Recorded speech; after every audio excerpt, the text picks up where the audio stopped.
Assalamu alaikum, dear students. We are again here in Unit 6. We have already covered Unit 6.1, 6.2, and 6.3. In this unit, we will going to cover Unit 6.4 and also 6.5. So both will going to be combined together. And money multiplier is a very small concept which has already been done in previous unit, which is 6.3, but we haven't used the terminology or formula that how these deposits of 100,000 converted into 1 million, which is 10 times, or how the 100 rupees is converted into 1,000 rupees, or how the $100 has been converted into $1,000, which is 10 times. So let's see what is money multiplier in unit 6.4 and 6.5. We are here. So first, the money multiplier. Uh, the simple money multiplier is 1 divided by R, or you can say that when say required reserves, so that is RR. So when you divide or when you take the reciprocal of that rate, or you divide that rate, you will get a figure that is the money multiplier. That how many times the deposits will going to be multiplied and becomes how much money supply. So the higher the reserve ratio, I'm writing it here. So higher the reserve ratio from 10% to 20%, higher the reserve ratio, the less of each deposits bank loans out. So when the loans out money is less, money supply will going to be less created. So if you are increasing this reserve requirement, your money supply will not going to be affected that much, which is going to be happened at a lower rates. For example, if you decrease the rate from 10% to 5%, money supply is going to increase more and more. Remember this. There will be more money supply. Why? Because money supply include currency in circulation and also deposits. So the fraction which is going to be kept, that is 5%. This is less fraction you have to keep. So it means the remaining amount is going to be loaned out. The more loans will going to be created, more money supply will going to be created. This is what the concept is. So you can have a practice during your class and also here. So just divide 1 divided by 0.2, which is 20%. Find out what will be the number, then divide 1 divided by 0.1, find out the number, then divide 1 divided by 0.05, which is 5%, and get the answer. You will see the answer will be here is more. Is going to be less. So let me rewrite it again.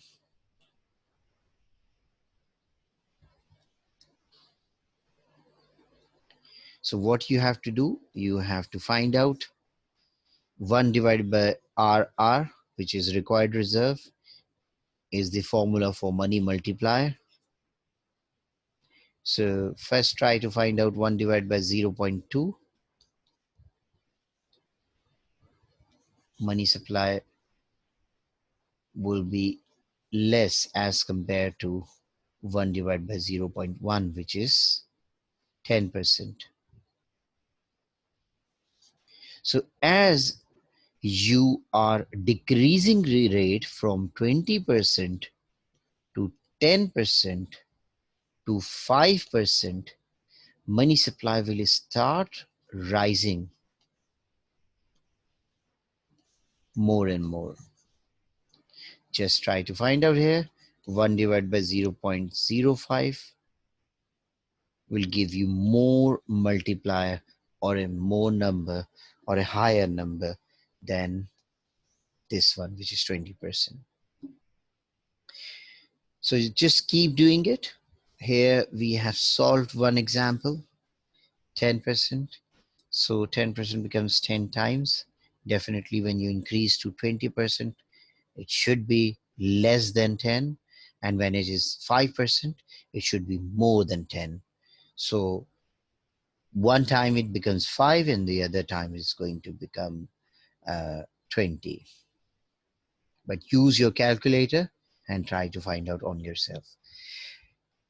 After discussing money multiplier, the last topic is the federal tools of monetary policy or Federal Reserve tools of monetary policy. There are three major tools: changing the discount rate, through which the Federal Reserve controls the money supply. Remember this, when we are saying monetary policy, it means controlling of money supply is there. Second most important tool, which is open market operation. And third one is changing the reserve requirement, which has already been discussed in different units already. So let's move on in detail a little bit. The discount rate is the interest rate the Federal Reserve charges to banks for loans. So when Federal Reserve giving loans to commercial banks or high net worth individuals, they use an interest rate. The interest rate which is charged on it, that is known as discount rate. Usually it is set on treasury bills, which are of three kinds. We will discuss it later on. Increasing the discount rate, always remember this, decreasing the money supply.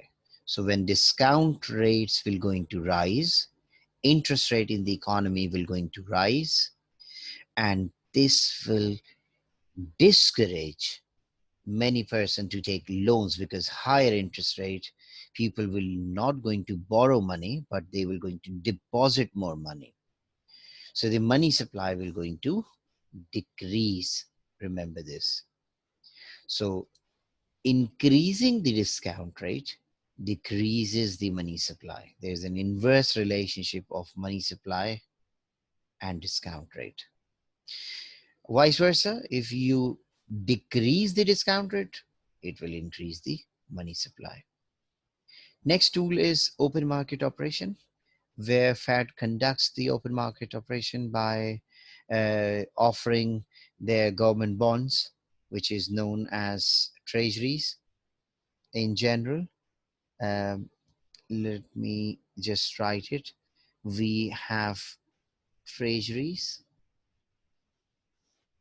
In general, they are of three different, they are having three different maturities usually, or three different types. One is called T-bills, treasury bills. The other one is called treasury notes and treasury bonds. These are long term, these are mid-term, and these are very, very short term. So short term maturity means 1 year and less, maybe 1 month, maybe 3 months, maybe 6 months, or a year. Usually treasury notes starts from 2 to 3 years, 5 years, and it may be sometimes 10 years. While treasury bonds starts like 20 years, 15 years, 30 years. They are very, very long term. In some countries, this 10 years is also included as treasury bonds. Usually some countries don't have treasury notes. They only have treasury bills and treasury bonds. It is not mandatory that you also have all these three different types. This is just an introduction about some details we will going to discuss in the class, how the interest rate is going to be decided. So remember this, in open market operation, government, when they sells the government bonds to the commercial banks or high net worth individuals. They are trying to uh, decrease the money supply from the economy, because they will get the depositors' money. So when they sells the government bonds to the commercial bank, money supply will going to decrease. While when they buy the government bonds, money supply will going to rise. This is how they control the money supply. This is the second most important tools of monetary policy. The last one is, which we have already discussed. I'm not going to spend too much time here. Changing in the reserve requirement, which we were studying, that if you have 10% reserve requirement, if you increase the reserve requirement to 20%, we know that the money supply will not going to be too much. It's going to be lesser than 10%. So when the 10% discount rate is there, whatever money supply was there was 10 times. When you have 20%, it is going to decrease to 5 times. And when it is 5%, it is going to be increased to 20 times. How do I know that it's 20 times or it's 10 times? You can use the formula which we have studied in previous unit video of money multiplier. So increasing the reserve requirement, decreasing the money supply. Increasing the reserve requirement means 10%, and now we have 20% reserve requirement. So reserve requirement has been increased, money supply will going to be decreased. While decreasing the discount rate from 10% to 5%, money supply will going to be increased. As we all know that the lesser minimum requirement is there, more money will be available to loaned out. So whenever loan is going to be created, borrower will get more money, and borrower is basically your public, and money supply will going to rise. Now, federal funds rate, this word used in your book many times and also in different financial news. So federal funds rate is set by Federal Reserve, is the interest rate banks make overnight loans to another banks. Or sometimes this rate is going to be set from one commercial bank to another commercial bank. For example, MCB wants money from UBL. So the interest rate they will going to decide in between that, they will use it federal funds rate. So a change in federal funds rate causes the change in rates and have a big impact on the money, because it is very difficult to take um, loans, overnight loans from other banks if federal funds rate is going to be very high.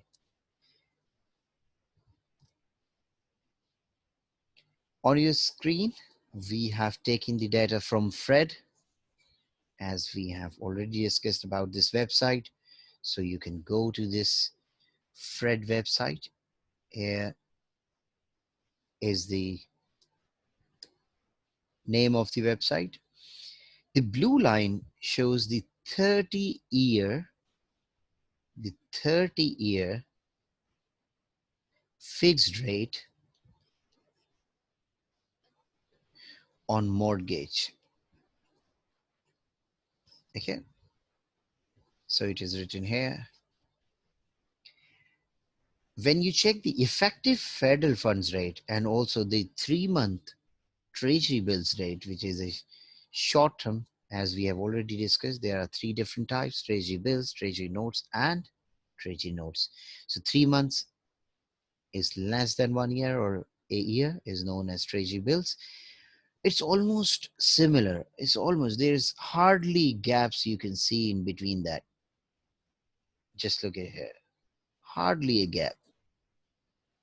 Green line is usually below and red line is slightly higher because the risk on treasury bills is very low. That is why the rate is almost low, lower than the effective funds rate. While the definitely the mortgages has more risk, that is why the rate is higher. The highlighted areas are the recessions for US economy, and recession means when 2 quarters your real GDP continuously falls, you can officially announce in third quarter that we are in recession. So on this website, when you have this graph, you can easily go and just play with this and you can easily get this graph. But what is the purpose of showing this graph? So that you know that you can see from so many years, like after 1980, you can see that the rate which was near 20%, so approximately 18% rate is there. From 18%, it is now 0% approximately, although it is 0.25%. If you go and take the near picture, you can easily know this. That is 0 to 0.25%, which is the treasury bills rate right now in US economy. Due to COVID-19, they have reduced the rate to 0 so that people can easily afford it and the economy will be stabilized through money supply or through easy loans. So what you can see that when the economy has recessions, the rates always declines. The rates during recessions always declines. This is a very important point. Whenever recession is there, economic slowdown is there, and investor needs money, businesses needs money, borrowers needs money. So when you decrease the rates, they will start taking more loans, and this is how demand created or the investment created and the businesses will grow. Just have a little bit closer look. The data is showing from August 2019 to May 2020. This is the current data available on this website. You can see that the rate is almost touching the black line, but it is not touching. It means the rate is 0.25%. But if you see the green line is slightly above, so it means it may be 0.25, it may be 0.3, 0.4, but it is almost near to zero. Why the rates are very low? Because US economy is currently in recession. So they are decreasing the rate so that they can boost the economy. Easy loan will be available, borrower will get a very cheap money, and the businesses will get the cheap money so that they can start boosting through investments.